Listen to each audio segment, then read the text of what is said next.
about what happens after Trump leaves office.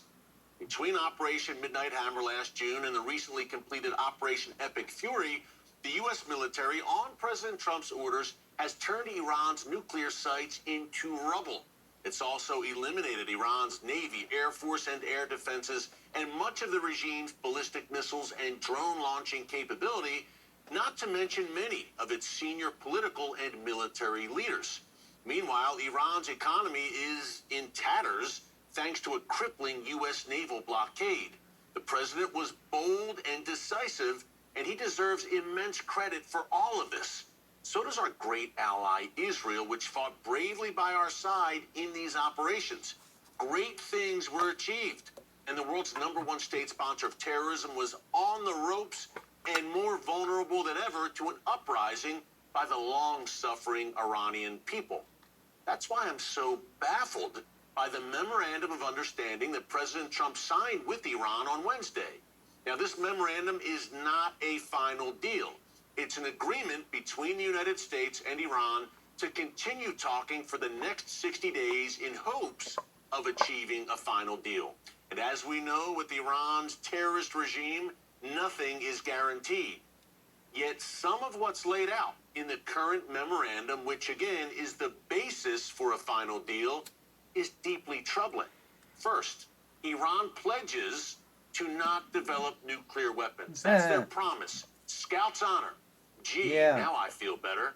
Are we to believe that the most untrustworthy regime on the planet, which in 47 years has never signed a deal it did not break, has now suddenly discovered the concepts of honesty and transparency? Or will they simply restart their nuclear program once President Trump leaves office? Folks, the Iranians haven't suddenly seen the light. They're engaged in the Islamic concept of taqiyya, deception, as David Brody of CBN News pointed out to Vice President Vance on Wednesday. Watch. It kind of goes to the theological issues within Islam, specifically the way the regime sees it, taqiyya, which basically allows you to lie in righteousness, if you will. There is Hudaybiyah, which is the Treaty of Hudaybiyah, which Muhammad signed in the 6th century, which basically says that's a way for them to retool and to rearm. And this is part of their mindset. It's a theology. How concerning is that to you?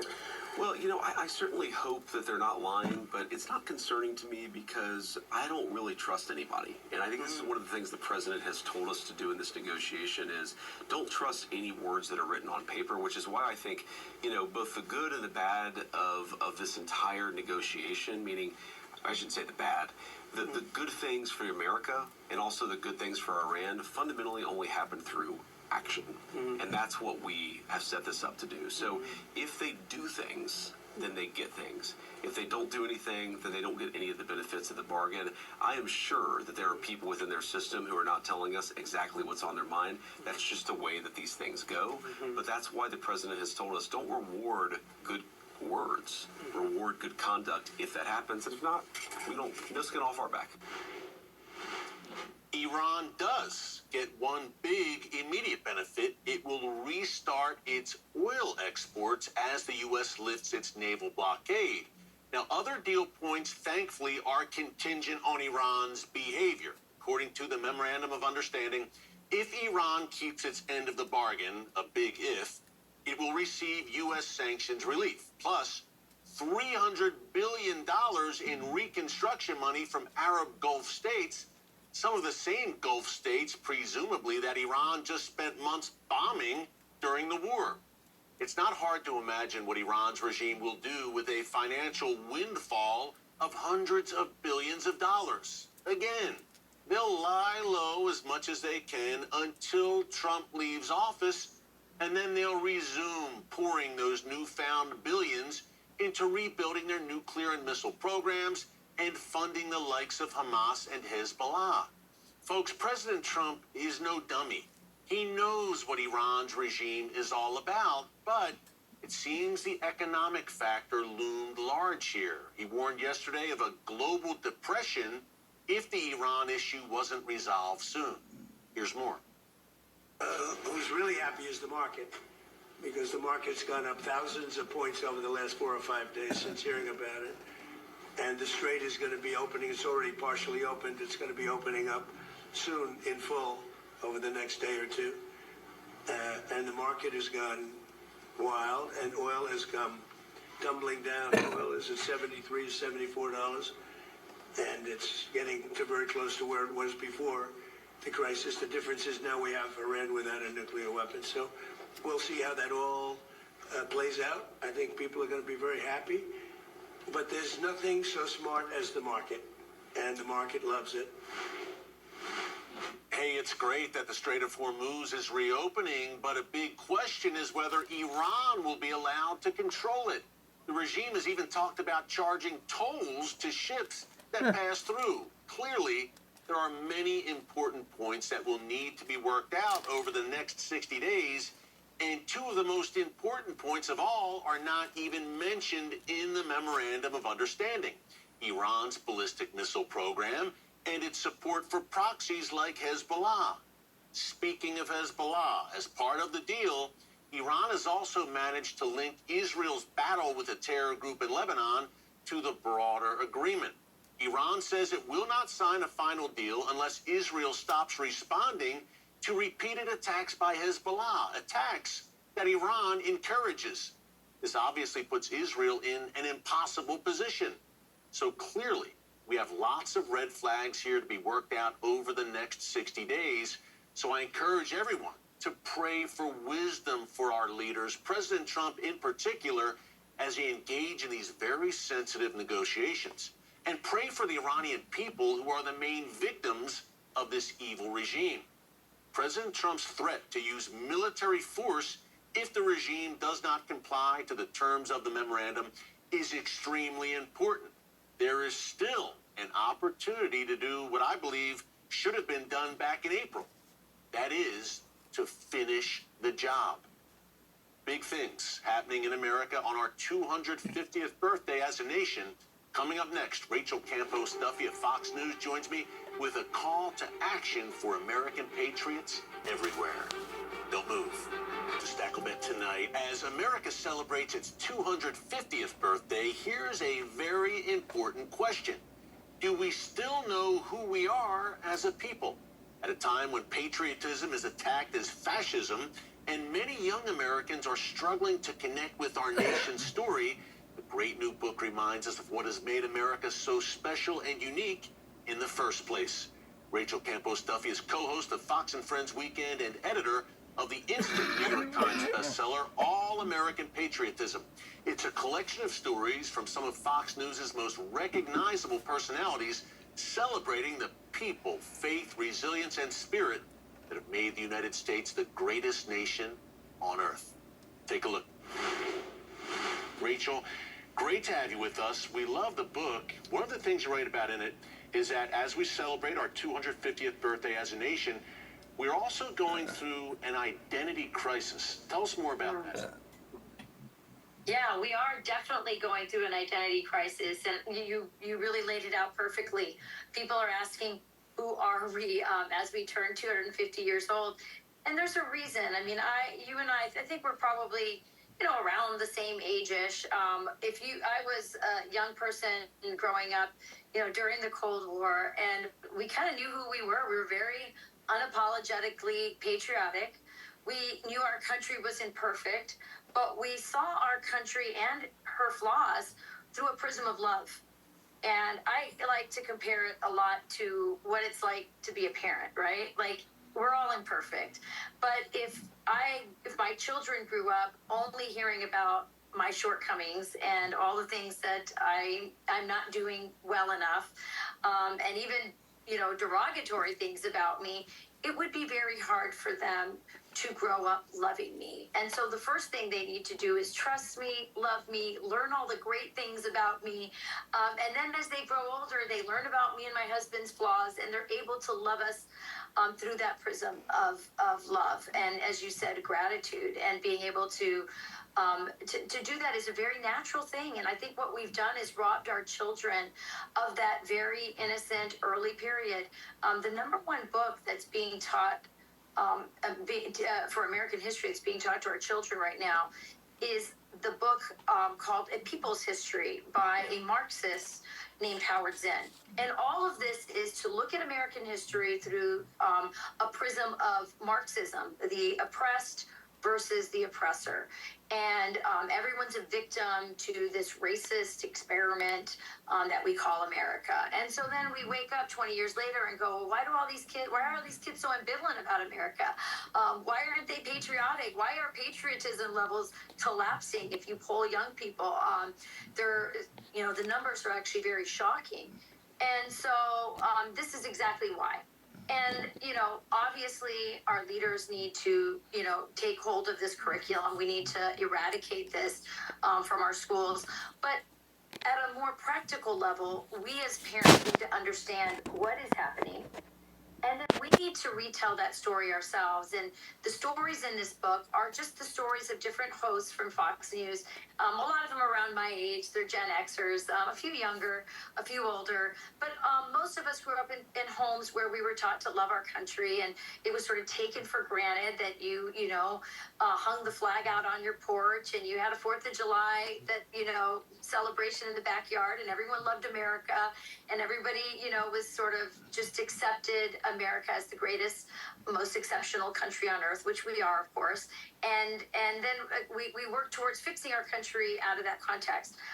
That is no longer the case, but we as parents can tell our own American dream stories. We can tell the stories of our ancestors who came here, whether it was on the Mayflower or, if they're recent immigrants like my parents. But I do think we have to, at the home level, at the family level, start to tell these stories, because stories are very powerful. You write about in the book, and you highlight stories of the founders. And Rachel, in particular, the Declaration of Independence, people almost take it for granted, but the risks that the founders took to sign the Declaration, tell us more about that.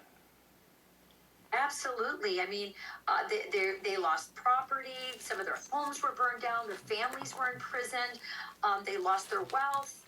And yet nobody ever, and signing this, I mean, it's really hard for us to understand. Signing it meant it was a death sentence. You were committing treason against the monarchy. By the way, a couple days ago, I went to a dinner at the British Embassy here, at the British residence here in Washington, D.C., and Ken Burns was the speaker. And he also sort of unfolded just what it took for these people to sign that Declaration of Independence. And then for regular Americans, I mean, this was it was no small thing to sign up to be part of this revolution, and people helped in so many ways. The women were involved, if not on not on the battlefield, but in different ways supporting the patriots. And so this was a remarkable experiment. Ken Burns said, and I couldn't agree more with him. He said, aside from the birth of Jesus Christ, the American, Declaration of Independence, that revolution against the monarchy, and that idea that we were free men, that our rights came from God, that the purpose of the state, of the government, was only to protect those rights, that no one could take it away from us. And it was, we the people who ruled over ourselves. There's no other moment besides the birth of Jesus Christ that has changed the course of history more. And so it is so sad what we have done, what we have allowed these Marxists, these Bolsheviks to do with our school system, in our curriculum. And so we've robbed these kids, and we need to change that. And like I said, we can do it, through school boards, through taking our kids into classical academies, through homeschooling. But boy, we need to start in the home. We need to have these discussions, because if we're not having them, somebody else is having these conversations with our kids, and it's not a very nice conversation about America, our founders, or our history. Up next, from tearing down statues to rewriting history books, a generation of Americans is being taught to view this country through the lens of shame instead of gratitude. We're back with Fox News host Rachel Campos Duffy to learn why she believes America's greatest threat isn't coming from China, Iran, or Russia. It's the loss of our own national identity. That's next. Back to Stacklebeck tonight. At a time when so many institutions are teaching Americans to apologize for their history, Fox News host Rachel Campos Duffy is pushing back. Her new best-selling book is called All American Patriotism, And it's a celebration of the people, the values, and the stories that made this country the greatest force for freedom that the world has ever known. You write in the book, you've talked about this often, the importance of re-emphasizing and getting back in touch with America's Christian heritage. Where does that fall in all this? Gosh, that's another thing we've robbed our kids of. I mean, these stories are, the whole experiment was based, as I said, the whole thing was your rights come from God. If there's no God, then this whole thing doesn't work. And that's what communism is, by the way. Communism is an atheistic, religion or ideology. It is, very much opposed to any religion or any idea of a God. And the God is the state, right? And we've allowed people to infiltrate our system and change these stories. I mean, even if you don't have to look very far back, even the story of the civil rights movement, which isn't that long ago, when that story is told now to our children, it is devoid of the Christian pastors who led that, starting with Martin Luther King himself.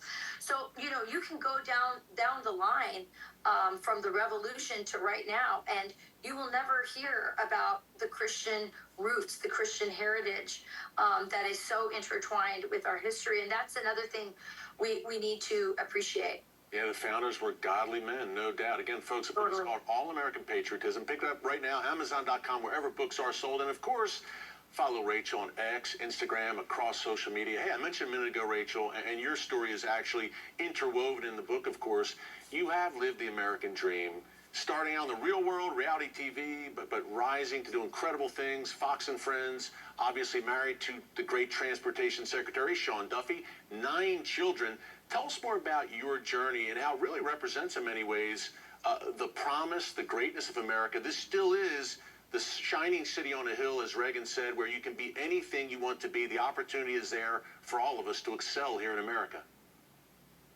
Yeah, so my journey in terms of America and my American dream story starts when my grandparents decided to move to the Southwest, to New Mexico and Arizona, to start a better life. They understood that this is where they wanted their American dream. And they came here and they had 15 children. And my dad grew up very, very poor in a little copper mining town in the mountains of Arizona. And, he was a shoe shine boy when he was only 6, 7 years old, shining shoes for miners on a Friday night. He would go into the mountains of Arizona and he would cut cactus leaves with his brothers, and they would take the prickly spines out, peel it, wash it, dice it, put them in buckets, sell them door to door. He learned to make candy from the cactus leaves with his father. They would sell that as well. And eventually he ended up becoming an apprentice to a piñata maker when he was 12 years old. And he learned how to make piñatas, and then he ended up starting his own little business. And eventually he, graduated from high school, and he had 2 choices. You can either work in the copper mines or he could join the United States military. And my dad loved America. His parents were Mexican American. They came to America. His father never became a citizen. His mother was born here and was a citizen, but she was born in New Mexico. But he just loved American culture. He wanted to be like Elvis. He played baseball, and back then, assimilation was not a bad word. I mean, that is why people came. They wanted to become American. So we ended up joining the military, the Air Force, and one of his first assignments was in Spain, and that's where he met my mom. And when I was in kindergarten, my mom became an American citizen. And I have to tell you, when she became a citizen, she, the FBI went to Spain and interviewed her relatives, her mom and her sisters, her neighbors. They wanted to make sure she wasn't a communist. Just think about how far we've gone. These communists are now out and proud in Congress. But back then, we would vet even a woman who married a U.S. military guy, a GI. We wanted to make sure she wasn't a communist and she wasn't going to come cause trouble to this free country, And my mother was so proud to be an American, and she taught herself English. She fought the school system to make sure we were removed from a bilingual program that we were somehow automatically enrolled in because our last name was Hispanic.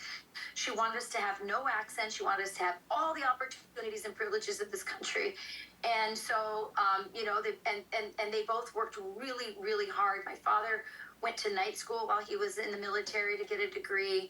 My mother ended up, had been homeschooled as a child, got her GED again when I was in kindergarten. And when I was in college, she registered at the same university that I did. I was kind of mortified at the time. But they really, through example, taught us that education was the stepping stone to the American dream. And so, all of their children have postgraduate degrees. My brother's a very successful attorney. I have another brother who's a successful businessman. My sister is the ambassador in the Dominican Republic, and I'm the host at Fox News. And that's the American dream story. I don't think my parents could even, fathom, or they never even thought their kids would get that far. They knew that they could, if they worked hard, they would do better than that. And that promise is still alive. But it's not possible in other countries. And that's why one of the things I really encourage young people to do is to travel to other countries. I lived in India for a summer. I came home and the first thing I did, I swear to you, when I got off the plane was I kissed the ground, just like the Pope does wherever he goes. Yeah. I love this country. And so we got to get back to our roots. We have to get back to the 80s. We have to get back to, Whitney Houston at the Olympics. I think we're on a good start. I went to the UFC fight at the White House a couple days ago, and I felt like I was in the 80s. Felt good. Yeah. No, I hear you. Hey, and all-American patriotism is helping to recapture that vibe as well, Rachel. Look, folks, stories in the book from Jesse Waters, Will Kane, Steve Ducey, Laura Trump, Dana Perino, and, of course, Rachel Campos Duffy. Rachel, great job. Keep it up. God bless. We'll see you again soon. Thanks again. Thanks for having me on. God bless you, too. God bless America. Amen.